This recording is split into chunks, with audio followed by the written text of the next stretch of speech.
Andy Cull here, and a very warm welcome to my office here in Melbourne, Australia. This is where I write my horror stories, where I recently completed The Cockroach King, and where just out of sight here there is the plan for the new novella that I'm working on.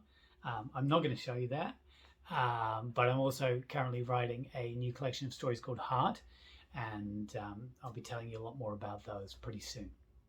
Today, though, I'm going to be doing a reading from my story collection Bones.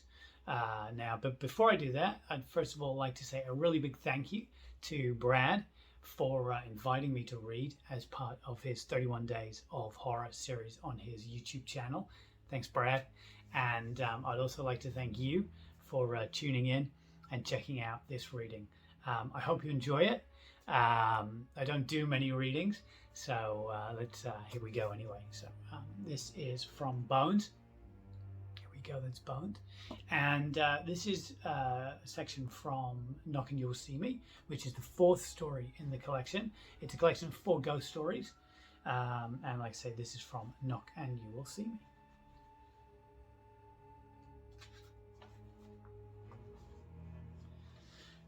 We buried Dad in the winter. It wasn't until the spring that we heard from him again. People say I'm sensitive on account of the fact I drowned when I was 5. I was dead for 9 minutes and 44 seconds. That's always been the story. Not that I remember any of it. Anyway, there have been times in my life when I've seen things, known things. Like that time Kitty Burke disappeared and I just knew she was down the creek. Don't ask me how.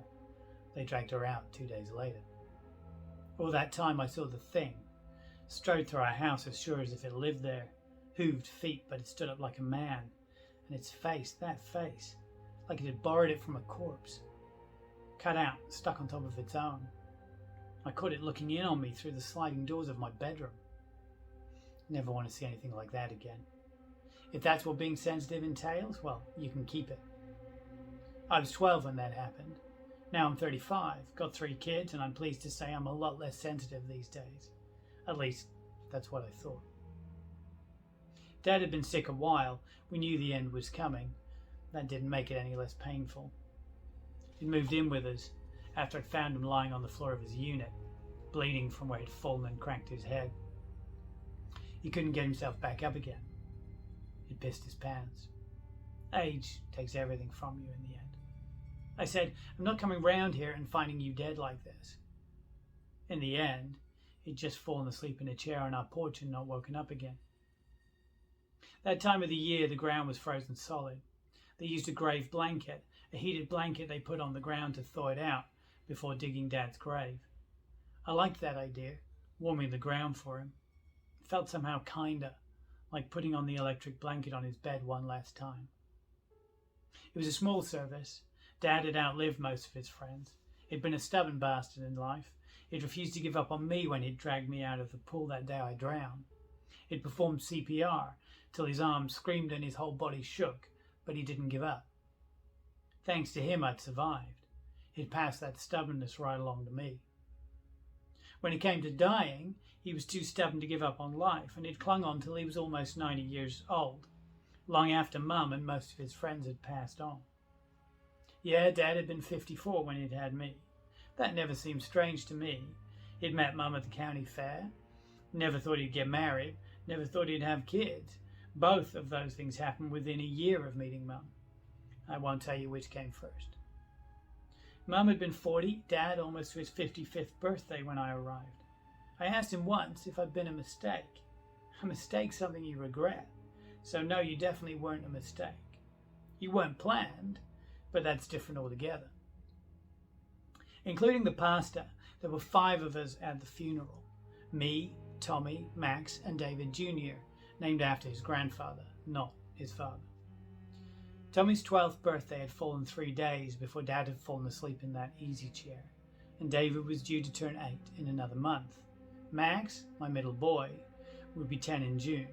They were smart kids, smarter than I was at their age, and smarter than their dad had been when he'd left us. And by left us, I don't mean in the way their grandfather was leaving that day. I mean running away when he'd found out I was pregnant for a 3rd time. Tommy and Max barely remembered their father, and David Jr. had never met him, and that was fine by me. We huddled together by Dad's grave as the pastor read back the notes he'd scribbled when we'd met. He hadn't known Dad. Dad hadn't been a religious man. Truth was, he thought it was all bullshit made up to make death seem less like the end it is. Me, after what I'd seen and felt, I wasn't so sure, which is why we hadn't dumped his body in the forest in a black plastic sack, as he'd once suggested I should. He also didn't catch fire when he was lowered into the consecrated ground. I thought he'd be pleased with that.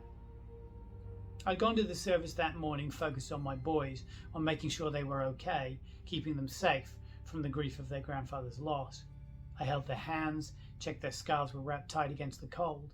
I smiled to reassure them I was okay. But as Dad's casket dropped out of sight, the thoughts I'd been trying to protect them from swallowed me whole. In my mind, the darkness was pitch, tight. The pastor's voice faded as sure as if he'd stepped into another room and closed the door. A second sound took its place, a muffled thud, thud, thud. I was back on the porch when I realized Dad wasn't breathing. I was standing at his side when we buried Mum. I was standing over him that day I found him lying on the floor of his unit. He'd been so strong when I was a kid. Now he was broken at my feet. I was watching him slipping away, dropping inch by inch into the ground, and all the time the thud, thud, thud, like the voice of my panic, grew louder, stronger. No, please stop, please don't go. I felt Max tugging at my hand. The service had ended. The pastor stood awkward, shuffling from foot to foot, trying to keep warm. I couldn't even feel the cold. I forced a smile for Max, my jaw clenched tight against the sob that waited in my throat. Tommy took my other hand, and between them they led me away, back to our car. That morning I'd set out to protect my boys, and in the end they'd been the ones to save me. I didn't tell them about the sound I'd heard. They imagined it. The building thud, the growing sound of someone knocking, trying desperately to be heard. All right, that's a reading from Knock and You Will See Me. I hope you enjoyed that. Thank you very much for tuning in and checking out this recording.